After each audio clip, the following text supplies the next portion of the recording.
Merci pour cette présentation très élogieuse, Alain. Un petit peu la pression là pour démarrer du coup. Donc effectivement, on s'est séparé un petit peu les deux thèmes entre Alain et moi pour ce cycle de conférences.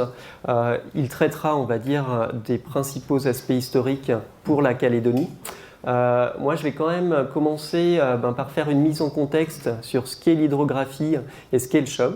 Donc là, je reviendrai sur le contexte des 300 ans. Et puis après, on fera en fait un état de la connaissance en Nouvelle-Calédonie dans ce domaine qu'est l'hydrographie. Et puis, sur une dernière partie, il y aura une forme d'ouverture pour que vous voyez un petit peu les pistes qui sont suivies dans un avenir très proche pour l'amélioration en fait, de nos techniques hydrographiques. Alors, j'ai fait très grand public et donc quand on m'a dit de parler d'hydrographie, je me suis dit mais les gens ils font souvent des contresens. Et donc j'ai été sur Wikipédia pour voir un petit peu les définitions qui ressortaient quand on cite simplement le terme hydrographie. Et en fait, les premières qui ressortent, c'est celles qui concernent plutôt les bassins versants, les bassins hydrographiques. Donc ce qui n'est pas forcément très maritime. C'est absolument pas ça qui va nous intéresser ce soir. Moi, je vais bien vous parler de topographie maritime. Et donc, je reprends les termes exacts de Wikipédia, qui a pour objet de lever le plan du fond des mers et de déterminer les diverses profondeurs de l'eau, la force des courants et des marées, dans le but d'établir des cartes marines. Voilà, donc c'est très sommaire, mais ça dit bien les choses. Alors, j'ai mis 3 petites étoiles après plan. C'est une anecdote qui m'est arrivée à Aix-en-Provence, lors d'un séminaire plutôt grand public. C'était pas scientifique, mais donc je présentais effectivement ce qu'était l'hydrographie. Et là, je suis tombé sur quelqu'un d'assez surprenant, puisqu'il m'a dit « mais je comprends pas bien votre métier, les fonds des océans, c'est tout plat ». Donc ici on est en Calédonie, voilà, on sait tous qu'il y a des patates, il y a des barrières, mais en métropole il y a des gens, on va dire, suffisamment terriens pour réellement croire que les fonds des océans c'est tout plat. C'est absolument pas le cas, vous vous en doutez bien sûr. Et donc il y a tout un pan technique pour aller chercher ces profondeurs. Alors là, j'ai mis des données récentes. C'est le chenal entre les deux îles à Bélep, entre l'île Hart et l'île Pot, que vous pouvez voir du coup à gauche sondé au sondeur multifaisceau. Donc on a là vraiment une appréhension complète des fonds. Et puis il va falloir en faire un produit exploitable par le navigateur. C'est ce qui a été présenté par Valérie et Alain. Et donc c'est vrai qu'on va quelque part simplifier ça sous forme de du coup informations utiles au navigateur.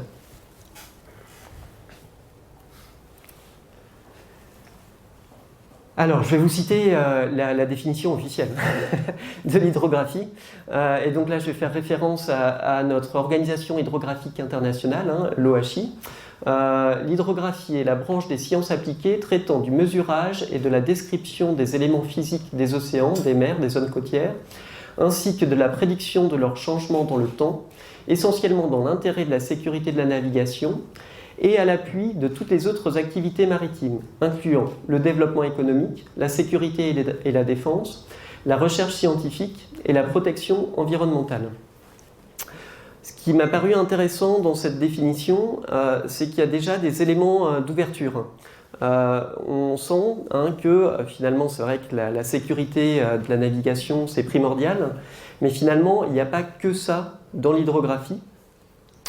Et vous voyez à côté un petit peu l'un des faire-valoir du CHUM. Aujourd'hui, c'est donc connaissance de l'océan. Vous voyez finalement que la sécurité de la navigation, c'est un item parmi d'autres. Alors, on a également, puisque donc, le CHUM était le service hydrographique et océanographique de la marine, effectivement une forte compétence en soutien à la défense. Vous voyez un sous-marin en bas d'image. Mais ça, quelque part, c'est les missions historiques Il y en a d'autres qui se sont cumulés au fil du temps. Alors vous avez cette petite item, la exploration du monde. Ça, c'est donc les illustres prédécesseurs qui ont commencé à être mentionnés par Alain. Je ne reprendrai pas trop ces aspects-là. Moi, je vais me concentrer ce soir peut-être un petit peu plus sur les sciences et techniques. Et puis, je parlerai aussi de prévention des risques et d'économie bleue, parce qu'aujourd'hui, c'est vraiment des applications importantes de l'hydrographie. Alors, un petit peu d'histoire. Donc là, on va parcourir finalement les 300 ans de 1720 à 2020. Donc très sommairement, en fait, on commence à avoir en France des documents nautiques à partir en fait de la fin du XVe siècle. Et notamment dans le nord de la France, on a réellement une école d'hydrographie de grande renommée qui est donc à l'origine des premières cartes françaises. Et donc, s'inspirant de cette école, on a le pouvoir centralisateur qui est du coup quelque part représenté par Colbert, qui crée donc en 1661 des établissements analogues donc dans la plupart des ports du Royaume de France. Et ça donne lieu en fait à une publication très importante, avant même 1720. En 1693, on a en fait un atlas de cartes, le Neptune François, qui sort. Et là, il est mentionné qu'il connaît un grand succès international. Ça va même au-delà, puisque en fait, pour nous au CHUM, c'est un peu le premier exemple de copie. C'était tellement bien ce Neptune François donc, qui était issu finalement d'une hydrographie publique, que les Néerlandais, qui étaient plutôt sur une hydrographie privée, en ont fait de nombreuses copies. Ce qui montre la qualité quelque part de ce document fondateur.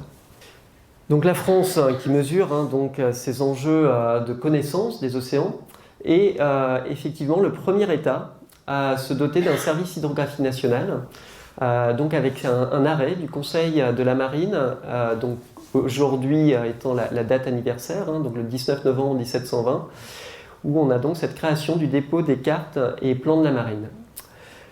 Alors, simplement pour faire une comparaison, puisque au fil des siècles, il y a quand même toujours eu cette rivalité entre la Navy et puis la marine, pour vous donner un ordre d'idée par rapport à cette constitution d'une hydrographie publique au Royaume-Uni, ça interviendra en fait que 75 ans plus tard.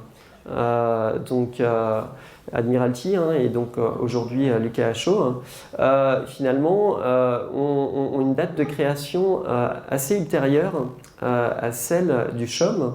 Donc voilà, je pousse mon petit cocorico au passage. Alors là, je vais citer quelques dates. En 1775, la gravure, l'impression et la distribution des cartes donc font l'objet d'un privilège exclusif d'État. On a également une forme de vente commissionnée. Ça, finalement, ça n'a pas vraiment changé, puisque les cartes CHUM sont toujours, cartes papier, revendues au sein d'un réseau de distributeurs commissionnés. Alors on passe des grands moments d'histoire, Révolution, Empire, qui marquent un tournant pour l'hydrographie nationale. Ce qu'on peut citer, c'est une organisation aussi sous forme de corps constitués de personnel d'État, et notamment donc en 1814 la création des ingénieurs hydrographes de la marine, dont effectivement je suis l'un des petits-petits-fils, on va dire. Et un personnage très très important sur lequel je pense Alain reviendra assez longuement lors de la prochaine conférence, c'est Charles-François Beautemps-Beaupré, père de l'hydrographie moderne, et qui a eu une influence très très importante en Nouvelle-Calédonie. Voilà, donc je fais un petit peu de teasing pour la prochaine conf. Alors, en 1886, on voit qu'on commence à voir apparaître le CHUM. On était le CHUM, c'est pas très prononçable, Service hydrographique de la marine, mais c'est intéressant, voilà, puisque on voit cette évolution et c'est quand même assez ancien, 1886. Alors, au niveau international, on voit également quelque chose à partir de 1921, c'est la création d'un bureau hydrographique international. Il est clair que pour cet objectif de sécurité de la navigation, il faut partager l'information à l'international et les hydrographes ont été particulièrement enclins à ce partage, on va dire, à ces échanges internationaux. Donc ça se concrétise assez tôt. Et puis là aussi, on a une transformation en 1967 avec donc l'Organisation hydrographique internationale qui siège à Monaco, qui est fondée. Il faut bien voir qu'aujourd'hui, tout le trafic commercial maritime, finalement, c'est géré par ces deux organismes internationaux qui sont donc l'OHI et puis l'OMI. Voilà. Alors au XXe siècle, donc on a de profondes évolutions techniques, avec notamment le sondeur à ultrasons qui va venir remplacer le plomb de sonde. Alors j'en parlais tout à l'heure avec Valérie. Au niveau du musée, vous avez un exemple de plomb de sonde. Voilà, donc j'en ai pas mis forcément dans ma présentation. Par contre, je reviendrai sur tout ce qui est sondeur assez longuement, puisque c'est quand même la base de notre métier d'hydrographe aujourd'hui, avec d'autres techniques comme vous le verrez. Et puis bien sûr la radiolocalisation, le positionnement qui est extrêmement important en mer. Bon, alors du passage en couleur pour la cartographie en 1970, et puis surtout en 1971, là encore un décret qui crée voilà, le CHUM, on a toutes nos lettres, Service hydrographique et océanographique de la marine. Ce qui est intéressant aussi en 1971, donc avec cet ajout de la lettre O, c'est que c'est vraiment de nouvelles attributions en termes d'océanographie physique. On va avoir du coup de nouvelles fonctions sur tout ce qui concerne la sédimentologie. Donc ça, on va dire, c'est la connaissance de la nature des fonds, au moins dans ses premières couches. L'hydrologie, donc ça, c'est les caractéristiques physiques de la couche d'eau. La gravimétrie, ça, c'est le champ de pesanteur terrestre. Ça peut paraître assez éloigné de la navigation maritime, mais c'est au cœur en fait, de tout ce qui est navigation sous-marine, sans en dire plus. Magnétisme, puisque ça, c'est tout ce qui est finalement nord magnétique qu'on peut retrouver sur une carte, et acoustique. L'acoustique, j'insisterai.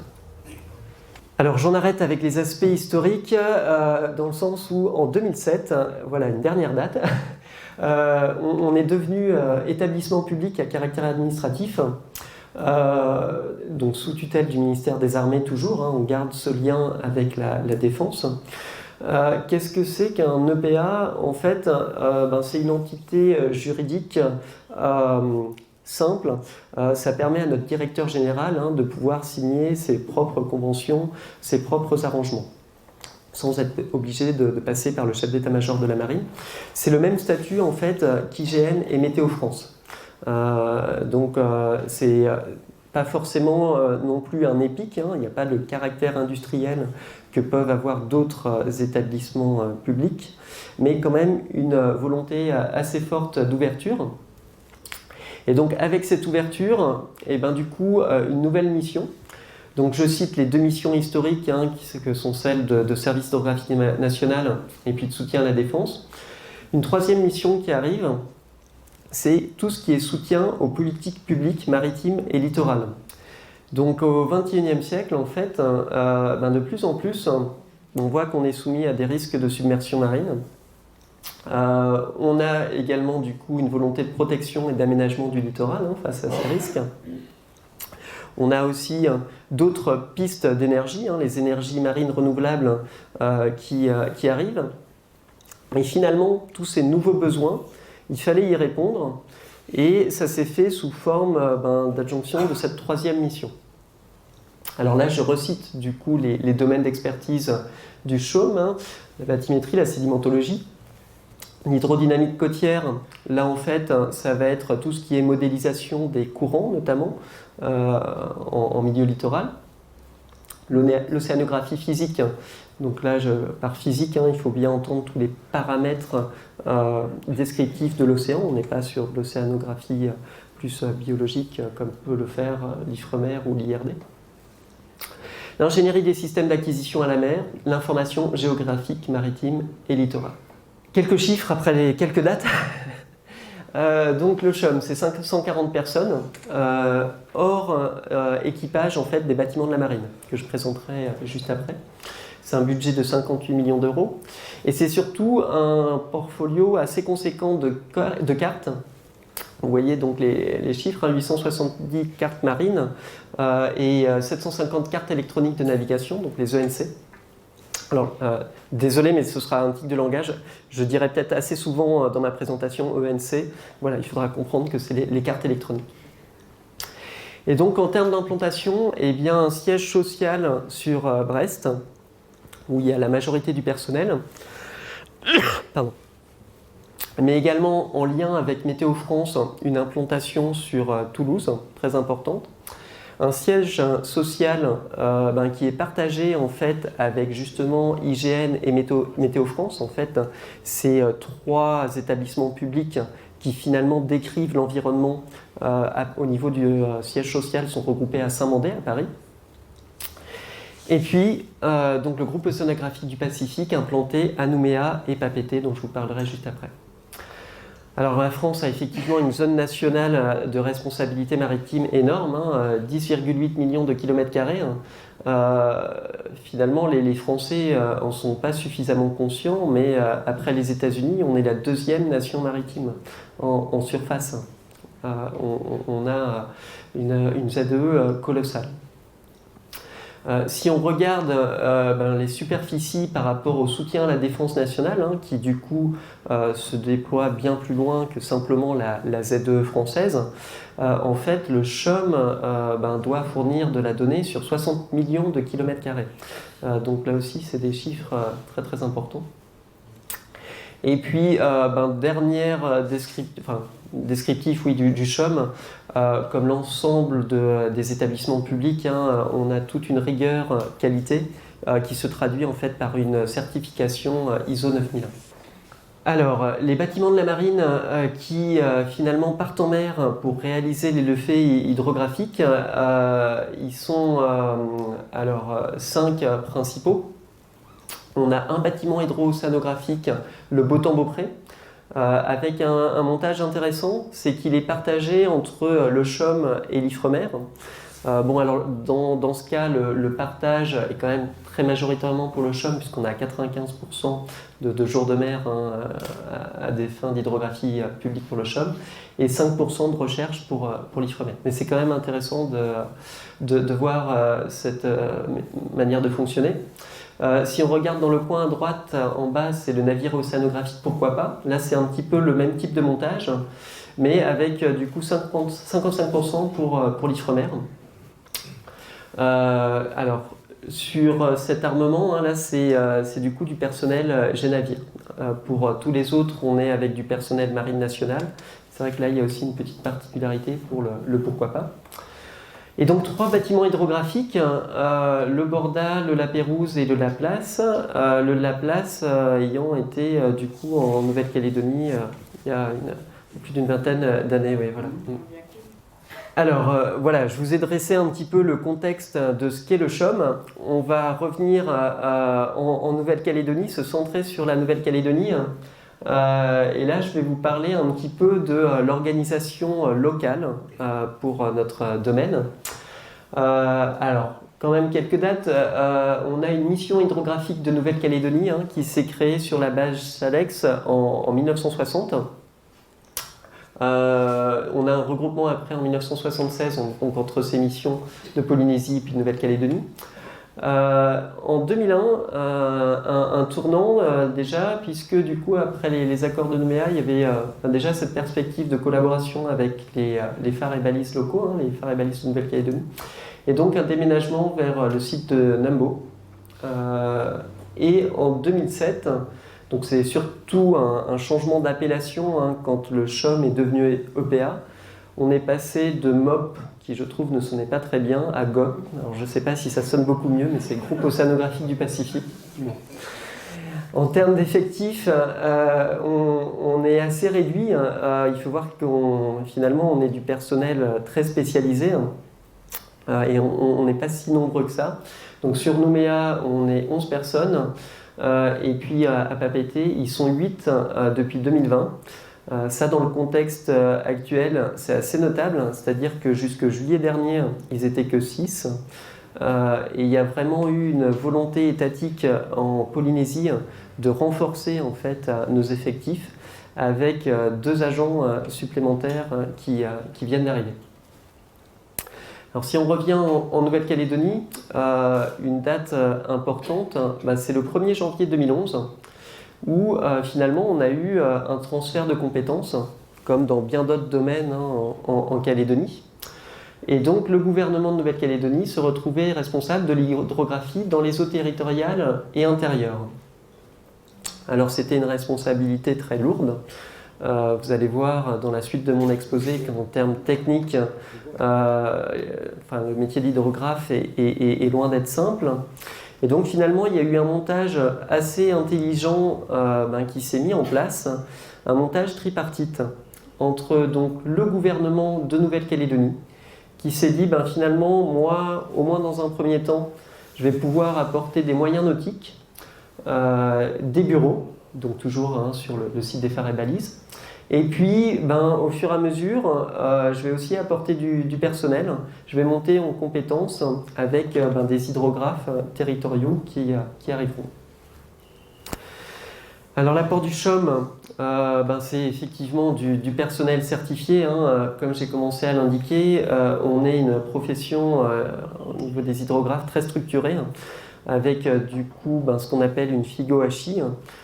C'est un petit peu comme pour les topographes, hein, on va dire la certification indispensable pour pouvoir exercer. Et puis l'autre aspect de l'apport du CHOM, c'est évidemment l'instrumentation, tout ce qui est sondeur.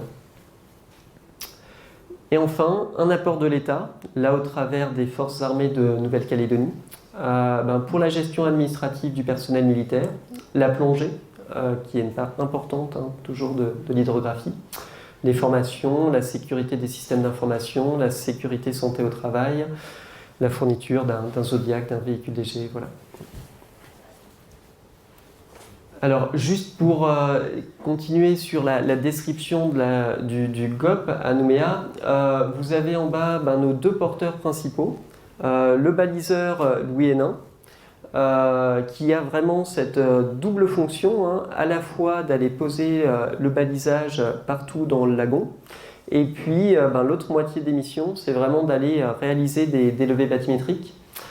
Et pour les plus petits fonds, une vedette hydrographique fidèlement dénommée du coup Chambéron, hein, en référence à ce que disait Alain tout à l'heure. Toujours en termes de fonctionnement, on a en fait ce qu'on appelle un recueil de besoins qui est fait annuellement, donc à la fois civil et puis défense, mais en fait au niveau de la défense en Nouvelle-Calédonie, c'est des besoins, j'allais dire, très très du haut, hein, ça recoupe les besoins civils.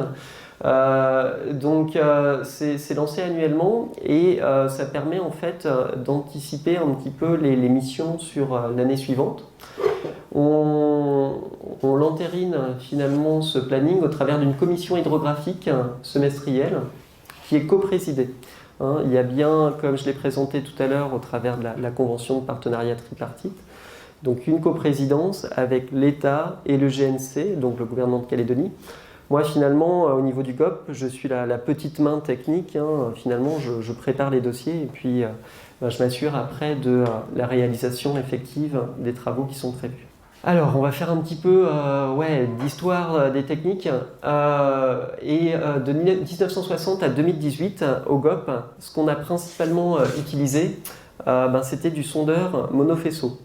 Voilà, je ne reviens pas sur le plomb de sonde, je l'ai dit, mais en fait, par des mesures acoustiques, hein, donc de délai de transmission du son dans l'eau. On évaluait la profondeur directement sous le bateau.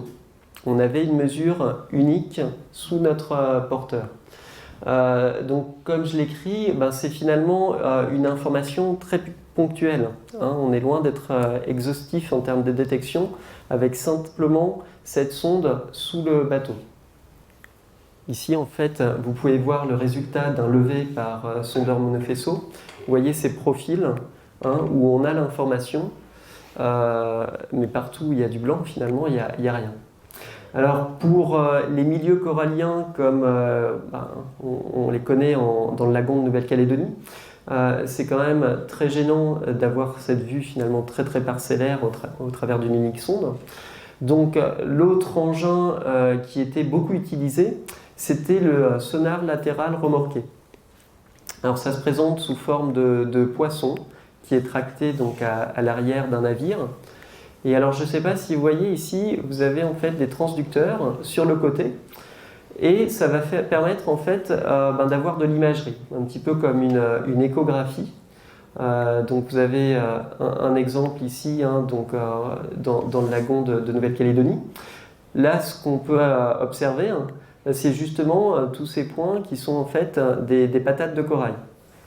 Donc là, c'est assez intéressant, puisque finalement, on a une première capacité de détection sur ce qu'il pourrait y avoir au fond. Et puis, l'autre chose intéressante, alors je ne sais pas si vous voyez bien ici, vous avez une épave, et vous voyez qu'en fait, en l'éclairant acoustiquement, hein, tout ça c'est fait par du son, on voit une forme d'ombre projetée. Et ça permet du coup d'en déduire en fait une mesure de profondeur, hein, c'est ce qu'on appelle des sondes interprétées, et ça permet d'avoir un petit peu une information déduite du sonar. Gros changement et finalement très récent en Nouvelle-Calédonie, c'est le sondeur multifaisceau. Alors au niveau mondial, hein, ça existe depuis plus d'une vingtaine d'années. Par contre, les sondeurs multifaisceaux, c'est des équipements assez pointus à mettre en œuvre et également très coûteux, hein, il faut le dire. Et finalement, en Nouvelle-Calédonie, on s'est équipé de cette technologie que tout récemment, puisque ça date donc de 2018 sur la vedette Chambéron, et puis de début 2019 pour le baliseur Louis Hénin.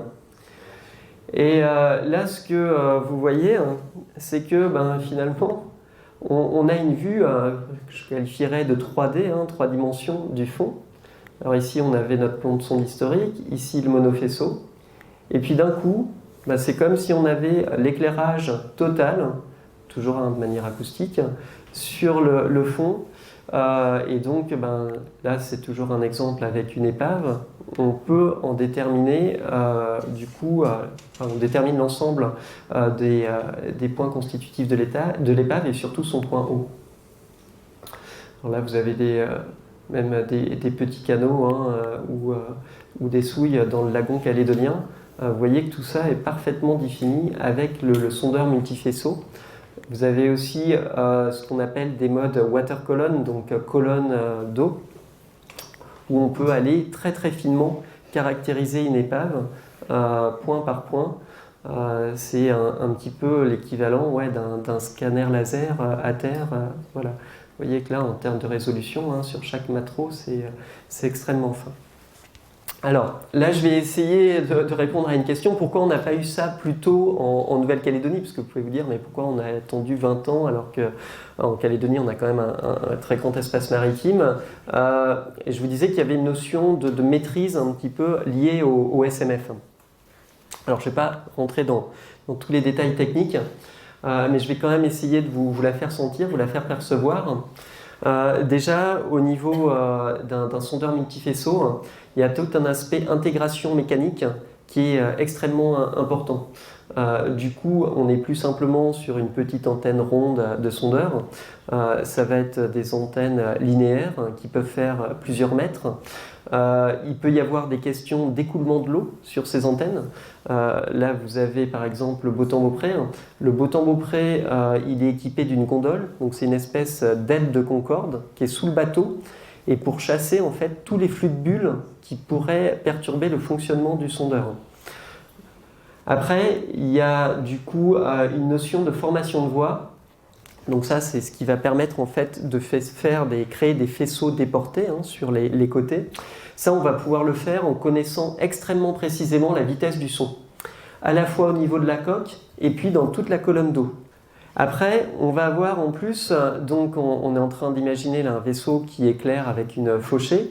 Mais ce bateau, ce porteur, il bouge. Il a du roulis, du cap, du tangage, du pilonnement. Et donc, tout ça, il va falloir le définir et le mesurer quelque part au centième de degré. Donc des centrales d'attitude très précises sont nécessaires. Il va falloir aussi se positionner particulièrement bien avec des notions de synchronisation entre le récepteur qui permet le positionnement et puis le sondeur multifaisceau. On va avoir besoin d'une métrologie millimétrique, puisque vous vous doutez bien que la position de toutes ces antennes, ces transducteurs sur le bateau, doit être parfaitement connue par rapport, on va dire, au centre de rotation fictif du navire. Voilà, et donc enfin, un rattachement à une référence verticale, bon ça c'est des choses plus classiques, c'est tout ce qui est marée, c'est le cas sur d'autres technologies plus classiques comme le monofaisceau. Et enfin, donc là, on arrive à une possibilité de traitement, enfin de post-traitement de cette donnée SMF. Voilà, donc pour maîtriser tout ça, il faut, on va dire, un ensemble de compétences. Et il faut en plus des procédures d'ajustage, c'est-à-dire qu'associé à un SMF, il faut très régulièrement vérifier son fonctionnement. Donc en Calédonie, ce que je peux dire, s'il y avait une éventuelle question sur le sujet, c'est que quelque part on a constitué un petit peu tout ce corpus avant de s'équiper de ce type de sondeur. Alors par contre, ça a un très très gros intérêt, dans les résultats on le voit, puisque du coup, au lieu d'une couverture ponctuelle en sonde, ou alors éventuellement avec quand même un petit peu de surface sidusonale, là directement, on voit le fond de l'océan apparaître. Là vous avez un champ corallien, avec en plus sur les sondeurs Resson, comme ceux dont on dispose à Nouméa, des modes haute densité. Là, c'est quelque part assez magique, puisque dans ce champ de patates, on voit absolument tout. Alors, juste une petite précision, ça va être important pour la planche suivante. Le sonal, historiquement, au CHUM, on l'employait principalement sur les voies recommandées.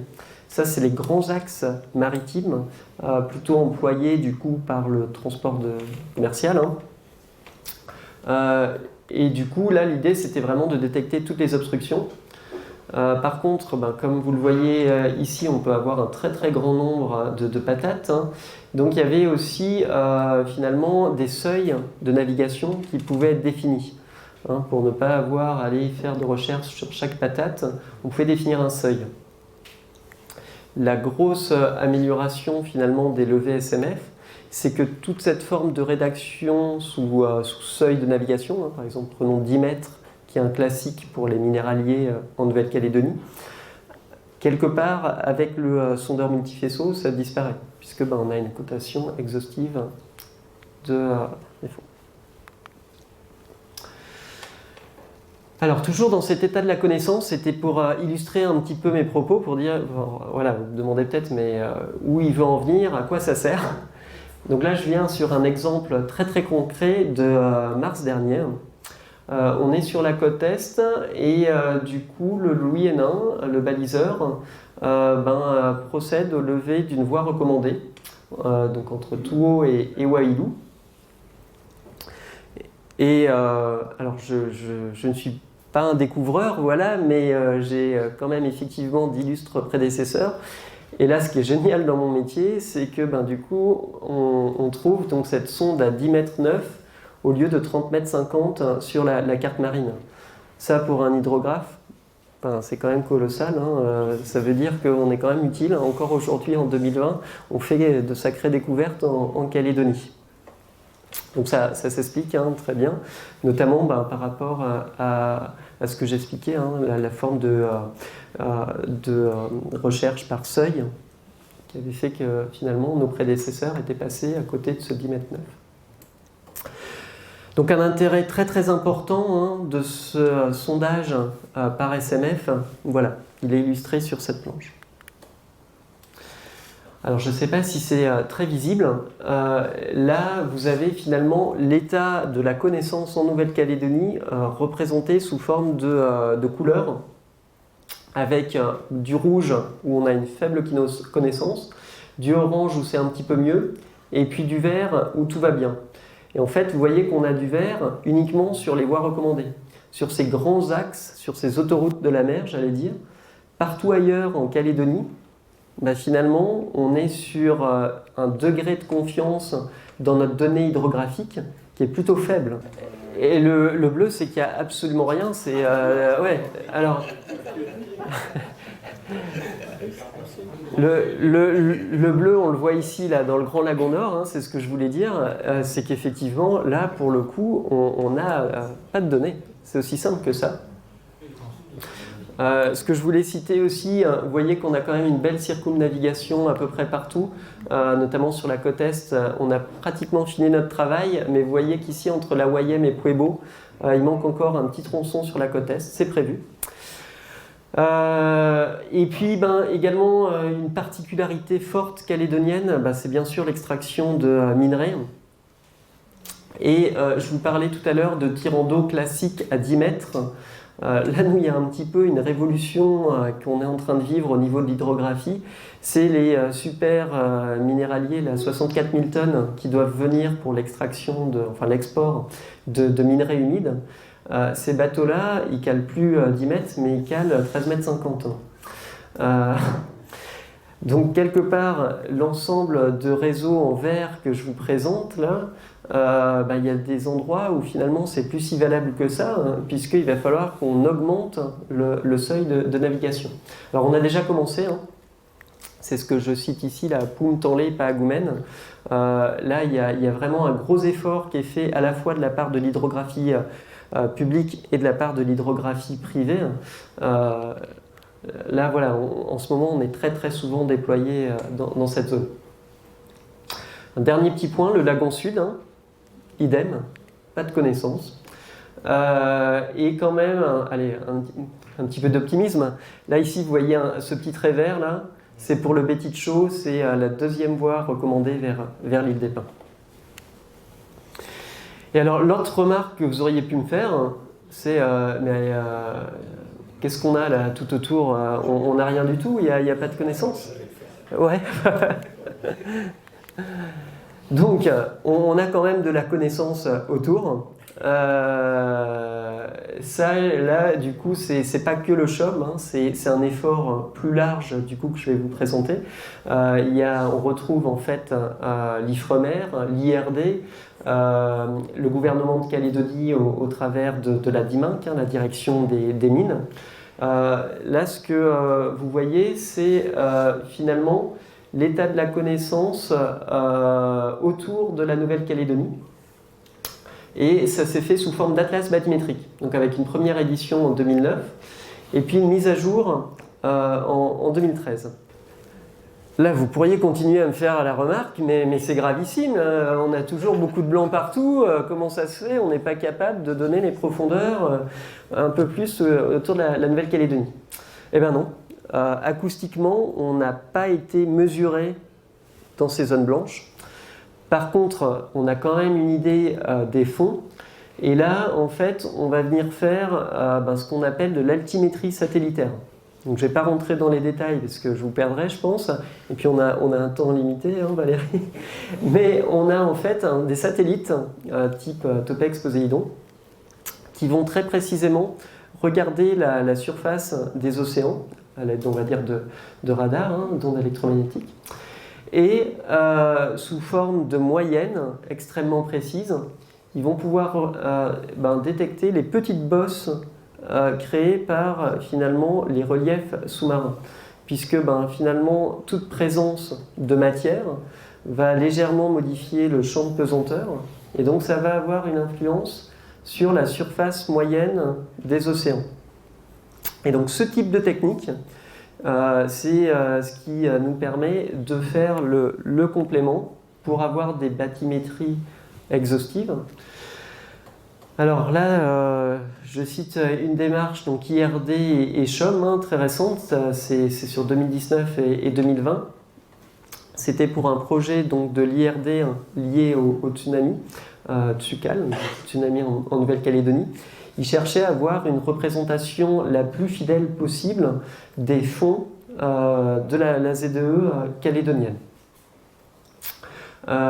Donc voilà, là on vient user de ce type de complément par altimétrie satellitaire pour avoir cette couverture complète.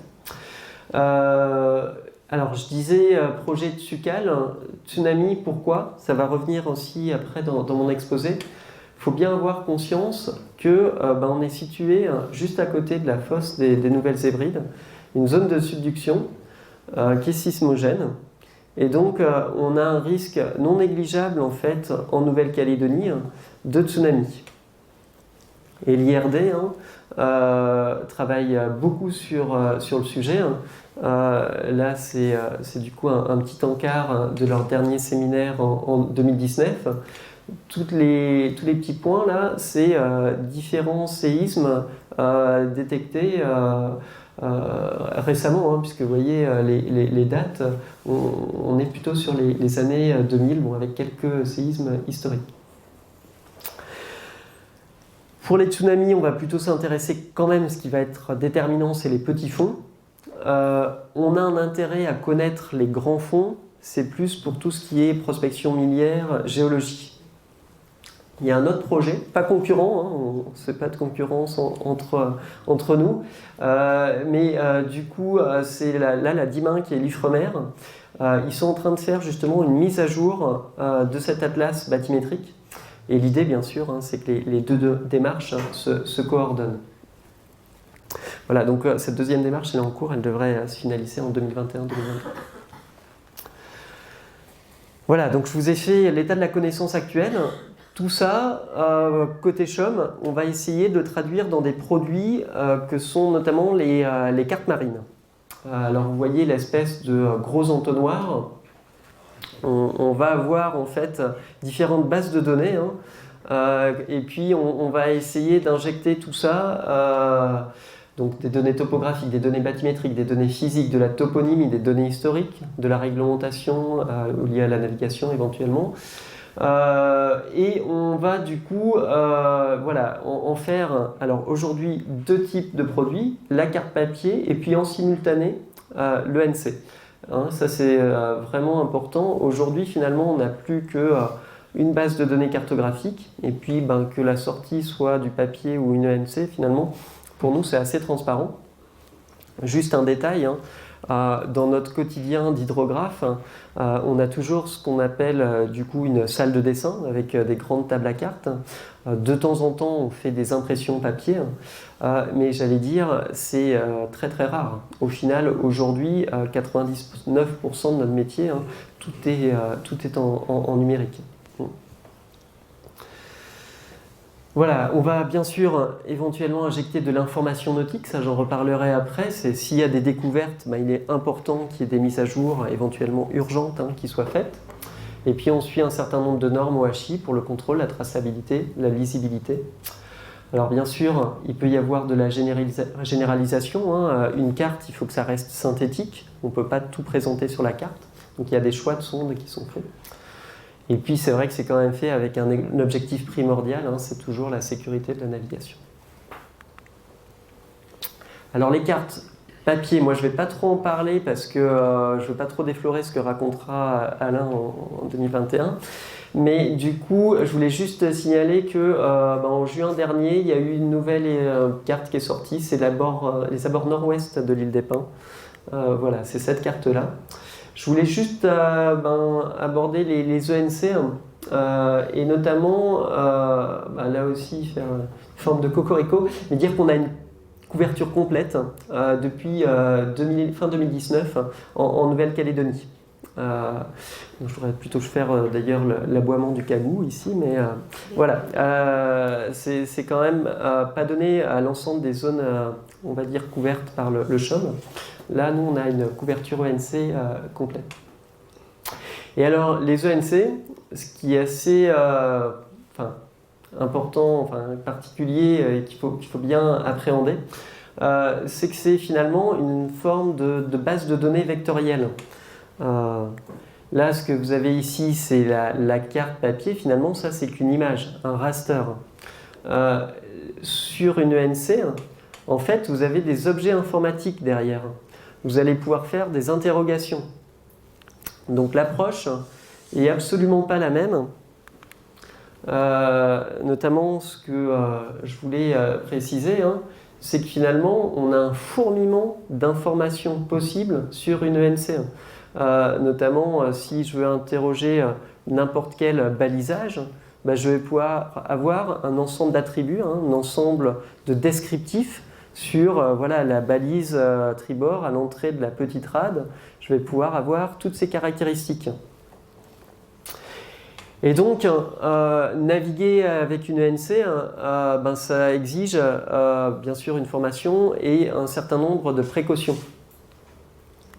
Vous voyez ici, quand on passe de là à là, c'est la même zone géographique. En fait, là, on va appliquer des critères d'échelle minimale. C'est-à-dire que toute l'information ne va pas forcément être pertinente. L'information ne va apparaître qu'à partir d'une certaine échelle où il faudra pouvoir discerner certains détails. Ce qu'on appelle donc le scale minimum, scamin. On a des choses intéressantes aussi, comme vous voyez ce petit trait rose là. Ça, finalement, c'est ce qui délimite les zones de danger. Et associé à ça, sur la passerelle des navires actuels, on peut avoir un certain nombre d'alertes. Vous voyez où je veux en venir, puisque la dernière image du Kia Trader, donc, qui finalement s'est échoué sur le récif Durand en juillet 2017, est vraiment là pour le prouver. On a des équipages, pourtant formés, qui désactivent l'ensemble de ces alertes. La technologie, c'est très très bien, c'est une aide extrêmement précieuse, mais il faut en faire un bon usage. Et on a des gens parfois suffisamment inconscients pour désactiver ce type de mécanisme. On voit le résultat. Alors, associé à cet état de la connaissance, je voulais vous encourager à aller sur Internet, puisque le CHOM, avec les directives européennes, inspire depuis maintenant une grosse dizaine d'années. C'est vraiment complètement ouvert au niveau des services web et des portails. Donc là, en fait, vous en avez deux, DataCHOM et puis diffusion.chom.fr. Vous avez un corpus très très important, cartographique, directement à votre disposition. Alors, je vais peut-être décrire un petit peu celui-là. Ça, par exemple, alors déjà en fond, vous voyez la cartographie CHOM. Vous pouvez aller consulter nos cartes. Pour ceux qui font des régates, alors je sais que c'est le cas en métropole, mais vous avez des outils de tracé de régates qui sont obligatoires, je crois, au niveau de la Fédération française de voile. Je ne sais pas ce qu'il en est ici avec la Ligue. Et donc là, ajouté sur ce fond cartographique, on voit en fait l'ensemble des levées réalisées par le CHOM depuis 1960. Donc si vous posez la question de « tiens, qu'est-ce que j'ai comme sonde ?» J'en sais rien, à l'est de l'île des Pins. Vous pouvez même aller consulter le levé en question. Là, si vous êtes plus féru de plongée, vous avez également un ensemble d'épaves qui est directement disponible en ligne. Alors là, je précise parce qu'il y a les gens de Fortune de mer dans la salle. Toutes les épaves ne sont pas comme ça fournies au grand public. Il y a en fait des notions de classification associées aux épaves. Donc là, je rassure Fortune de mer, c'est vraiment que ce qui est public et qui est déjà représenté sur les cartes marines. Et alors, je suis certain qu'il y a des navigateurs dans la salle.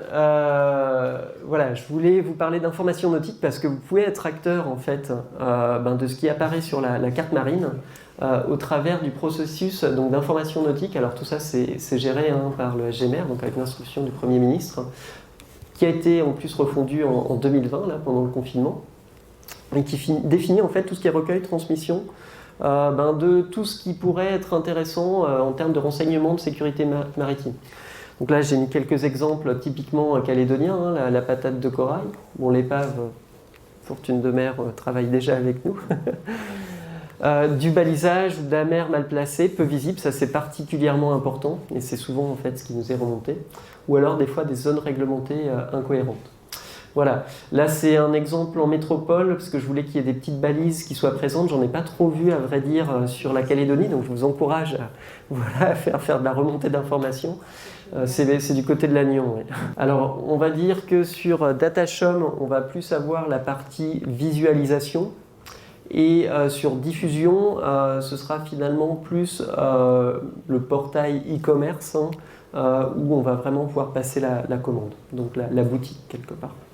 Je précise, parce que là vous dites boutique, c'est payant. Donc dans les exemples que je citais là, voilà, il y en a des gratuits, il y en a effectivement des payants. Il faut aller un petit peu faire son caddie. Je vais en terminer avec cet état de la connaissance en vous parlant d'un autre domaine que j'ai pas trop abordé jusqu'à présent. C'est tout ce qui est observation des niveaux de mer. Et pourtant en CHOM c'est très très important puisqu'on est référent national pour l'observation des niveaux de mer. Voilà, ça fait partie de nos attributions. Et ça se traduit comment dans le Pacifique? Par l'entretien en fait d'un réseau de marégraphes permanents. Donc pour la Calédonie, en fait on a des stations sur les 3 loyautés, à Winae, à Thio et à Yengen, et puis une dernière ici à Nembo. Donc qu'est-ce que c'est ces marégraphes permanents? Finalement c'est simplement des équipements qui mesurent le niveau de mer. Alors soit c'est très simple, vous voyez là c'est mis sur le WARF qui est plutôt sommaire, ça c'est pour le chargement de minéralier de Winae. Finalement c'est un petit coffret électronique. Et puis extrêmement important là, cette antenne, un petit peu une antenne télé, c'est une antenne Yagi en fait, c'est de la transmission satellite. Alors des fois c'est un petit peu plus construit, comme ici à Lifou avec un bel abri. Pourquoi je dis que c'est important cette transmission satellite? C'est qu'il y a vraiment un objectif opérationnel associé à cette observation du niveau des mers, c'est l'alerte tsunami. Je me répète, mais en Calédonie, on n'est pas très très loin de zones tsunamigènes. On pourrait très bien avoir ici un séisme sous-marin au niveau de la fosse des Nouvelles-Hébrides. Et en fait, au niveau sismique, donc sous forme d'ondes mécaniques qui vont passer par la croûte terrestre, on va pouvoir assez vite dire qu'il y a eu séisme. Par contre, ce qui va être nettement plus compliqué, c'est de savoir finalement quel type de séisme a réellement eu lieu, et notamment est-ce que le mouvement des plaques a été plutôt horizontal ou plutôt vertical.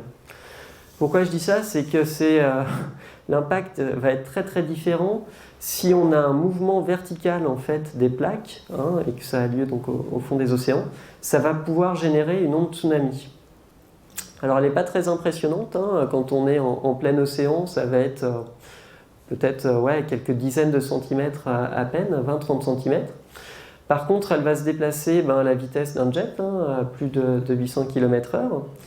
Et puis surtout, il va y avoir un principe physique de base, c'est que finalement, toute cette énergie cinétique, elle va être conservée à l'approche des côtes.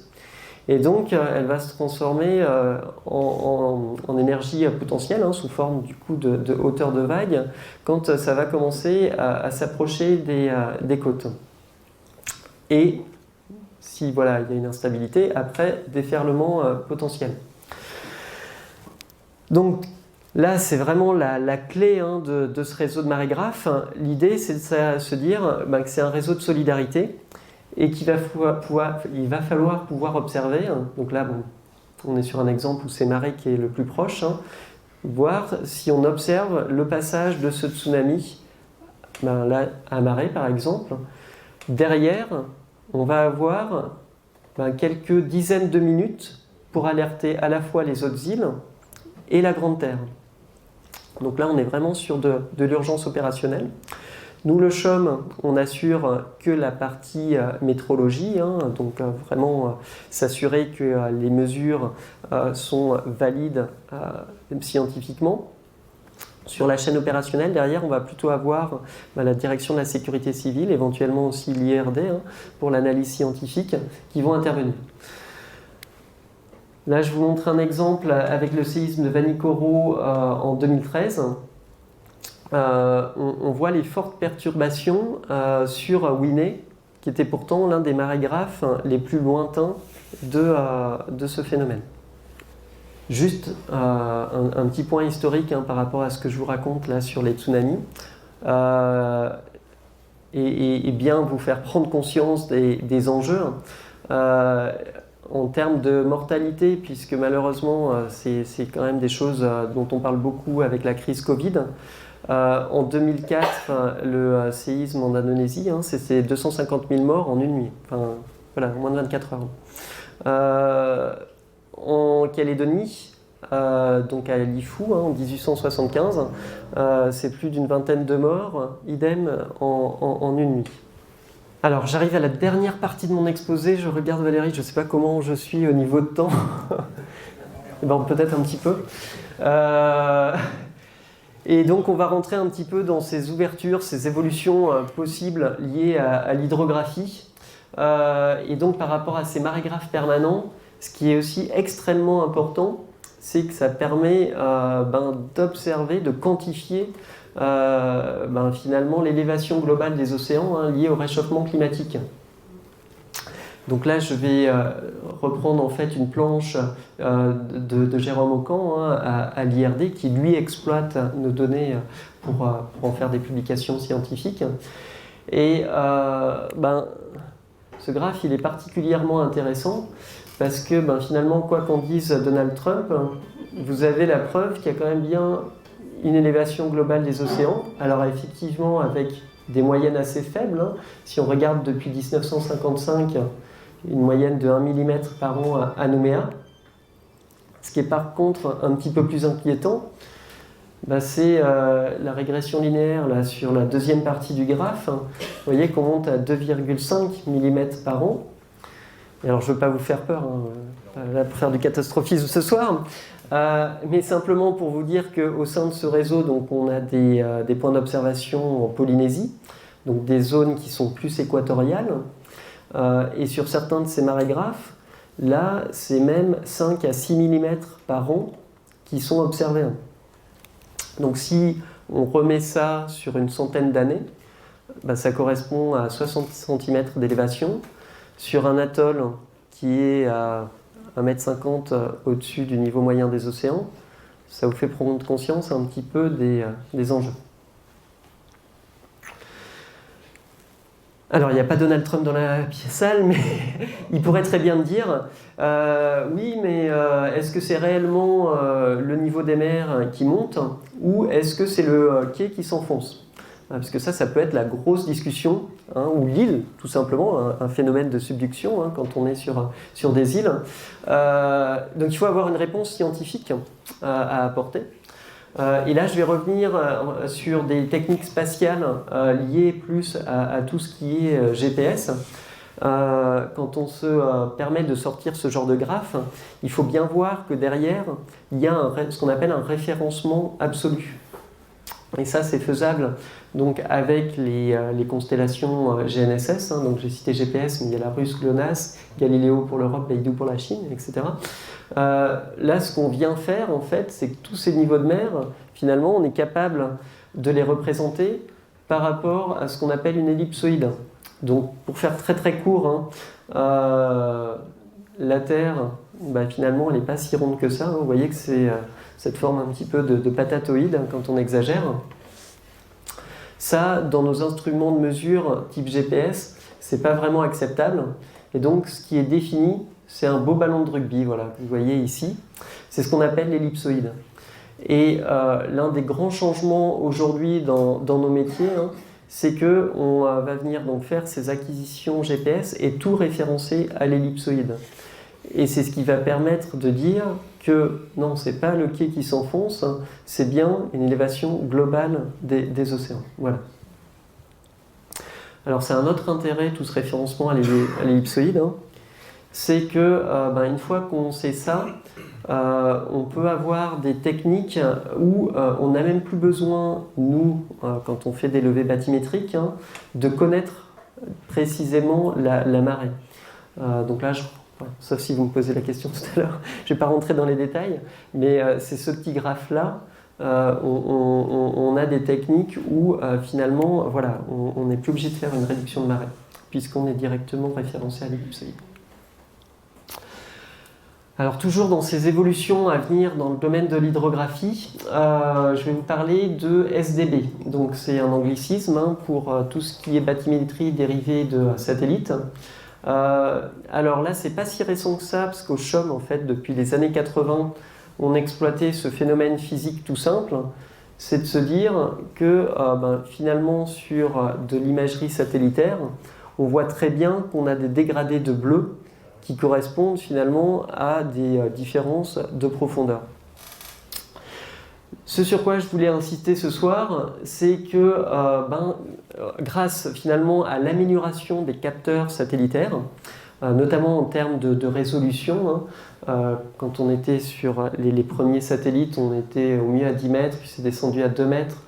Alors aujourd'hui, on est dans le domaine civil, hein, même à 30 cm. Tout ça, c'est particulièrement intéressant parce qu'en fait, ça va nous permettre de nous passer d'une étape assez critique dans la confection de ces spatiocartes. Donc là, vous voyez un satellite. Vous voyez également qu'il a différentes longueurs d'onde sur lesquelles, finalement, il peut faire des acquisitions. Quand je dis longueur d'onde, c'est qu'il va faire une image en rouge, en vert, en bleu. Donc classiquement, en fait, il y a 6 longueurs d'onde, hein, qui sont utilisées. Si on les recompose, voilà, ça donne cette vision humaine classique. Et alors, toute la technique, au travers, hein, de formules de Lisonga et compagnie, ça va être de faire donc, ce qu'on appelle une inversion de modèle de transfert radiatif, mais en gros, on va vouloir déterminer la bathymétrie, ici. Et pour le faire de manière le plus précise possible, au CHUM, depuis les années 80, ce qu'on faisait, c'est qu'on venait se caler par rapport à des mesures in situ. Et à l'heure où je vous parle, en fait, la révolution, c'est qu'on atteint finalement des performances de capteurs satellitaires telles aujourd'hui qu'on pourrait très très bien se passer de cet état. Alors, en Calédonie, ça va être très très intéressant par rapport à la question de monsieur tout à l'heure. C'est tout ce qui est Grand Lagon Nord, Lagon Sud, également les récifs d'Entrecasteaux, on a tout Chesterfield, voilà, toutes ces zones finalement où on a extrêmement peu de données. Là, on a une possibilité d'avoir de l'hydrographie exploratoire et même déjà assez précise grâce à cette évolution de la SDB. Donc ça, je pense que pour le contexte calédonien, ça va être un vrai changement. Quelle profondeur ? Alors, aujourd'hui, hein, au CHUM, on exploite la SDB jusqu'à une vingtaine de mètres. Je crois qu'on doit voir les bandes ici, ouais, c'est ce qui doit être en gris ici, ça doit être du 20 mètres. Au-delà, en fait, on a la physique, hein, qui a ses propres contraintes et qui fait que finalement, notamment, un certain nombre de longueurs d'onde sont complètement absorbées, donc on ne peut plus travailler. En fait. Alors, une autre technique importante qui malheureusement n'a toujours pas été exploitée en Nouvelle-Calédonie, c'est tout ce qui est lidar aéroporté. Alors, je vais déjà vous dire ce qu'est un lidar. C'est tout simplement un laser et qu'on va faire travailler dans la longueur d'onde verte Pourquoi hein? On sait tous que le rouge, donc notamment l'infrarouge, qui est par exemple ce petit pointeur laser, là, ça c'est de l'infrarouge. Le rouge, il a la caractéristique d'être très très vite absorbé dans l'eau. Donc là, on va plutôt employer une teinte bleu-vert qui va pénétrer un petit peu plus loin dans l'eau. Et on va s'en servir pour aller finalement éclairer le fond et en espérant récupérer quelques photons au retour sur un télescope. Donc cette technique, ce qui est intéressant à mentionner, c'est qu'on a des voisins australiens qui, pour la Grande Barrière, en fait, ont commencé à l'employer assez tôt. Il y a 3 équipementiers mondiaux et il se trouve que Fugrolats fait partie des précurseurs. Alors, il y a un contexte qui fait qu'en Calédonie, ce premier type de mesure aurait dû avoir lieu en 2014 avec un démonstrateur sur la zone de Nouméa. Et puis, pour des questions de montage de projet, ça n'a pas pu avoir lieu. Et depuis, on est toujours dans une espèce de course pour monter ce type de projet.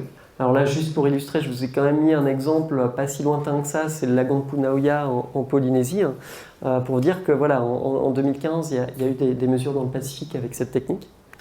Et donc là, on espère avec la DI3T, donc le service topographie notamment du gouvernement de Calédonie, pouvoir monter un tel levé en 2021. Alors vous voyez ici les zones d'intérêt pressenties. Alors puisqu'il y a de forts enjeux économiques, bien sûr, le Grand Nouméa, mais également une zone à risque parce que du coup une érosion avérée, c'est sur la côte est, tout ce qui est Pointe-Dimier, Ponériouin, zone fortement érosive. Et puis les loyautés, particulièrement UVA, qui est une île basse. Pardon. Pourquoi on fait ça ? Quand on parle de zone érosive, bien sûr pour la prévention et la gestion des risques, la protection de l'environnement, mais pas que. Donc c'est ce que je citais un petit peu en introduction, l'économie bleue. Toutes ces données qui peuvent être acquises avec le LIDAR et qui sont donc plutôt dans les très petits fonds qui permettent en fait d'avoir la continuité terre-mer, elles sont donc très très intéressantes pour tout l'aménagement du littoral. Également quelque chose, alors en Calédonie qui va peut-être arriver, mais qu'on observe plus dans les autres départements et régions d'outre-mer, c'est tout ce qui est soit énergie sous forme éolienne ou l'eau motrice, ou alors également d'air conditionné de grande profondeur, ce qui s'appelle le SWAC, Seawater Air Conditioning.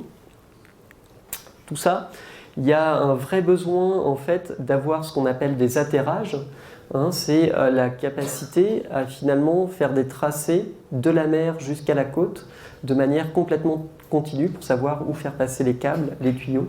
Et ça, c'est vrai que le LIDAR le permet.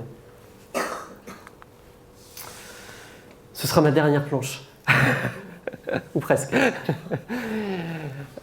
On est dans un contexte pacifique. Alors le Pacifique, il se trouve que c'est le plus grand océan au monde.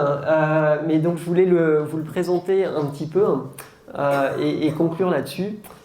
C'est finalement sur notre faible connaissance, toujours, de ces fonds océaniques.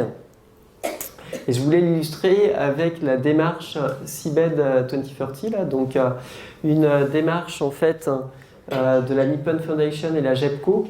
La GEPCO, c'est quoi ? On va dire que c'est l'instance internationale qui va venir collecter l'ensemble des données bathymétriques pour le monde entier et qui va en faire une compilation afin d'avoir une représentation globale du fond des océans. Et pour la décennie à venir, tout ça, ça se mange aussi avec la décennie 2020-2030, là, où les Nations Unies poussent pour le développement durable des sciences de l'océan.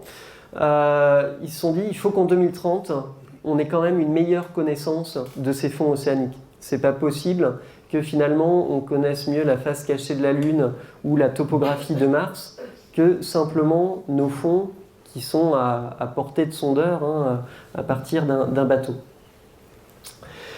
Alors voilà, je voulais vous dire où on en était au niveau du Pacifique Sud-Ouest, hein, la zone dans laquelle se trouve la Calédonie. Alors, au niveau mondial, on n'a que 19% des océans mondiaux qui ont fait l'objet d'un sondage, voilà, où on a eu de la mesure. Et il se trouve que dans notre zone, on est vraiment dans la moyenne, on est à 20% seulement de mesure. Donc c'est ce que vous pouvez observer, hein. Vous voyez qu'en vert, finalement, le vert c'est le sondage multifaisceau, il y a encore des portions entières d'océan Pacifique à aller lever. Donc il y a encore des vocations voilà, qui peuvent s'éveiller pour l'hydrographie. On a encore un plan de charge pour les années à venir. On a encore des découvertes à faire. Et pourquoi il n'y a pas Trump là? Pardon? Pourquoi Trump n'y est pas? Trump? Ah non, ça, pour le coup, c'est pas lié au président actuel. Je ne sais pas quoi dire par rapport à ce qui se passe avec Joe Biden. Non, c'est simplement le découpage des aires géographiques de responsabilité. Alors là, je vais aller très très vite parce que ça a déjà été dit par Valérie. On a un certain nombre de manifestations liées aux 300 ans. Donc pour les chanceux ou pas, j'allais dire, qui vont en métropole, effectivement, ils peuvent aller au château de Vincennes. C'est prolongé en 2021. Et je vous invite à regarder sur YouTube donc, finalement la cérémonie anniversaire, hein, donc sous le patronage de la ministre des Armées, Madame Florence Parly. Donc ça, ce sera sur YouTube en direct.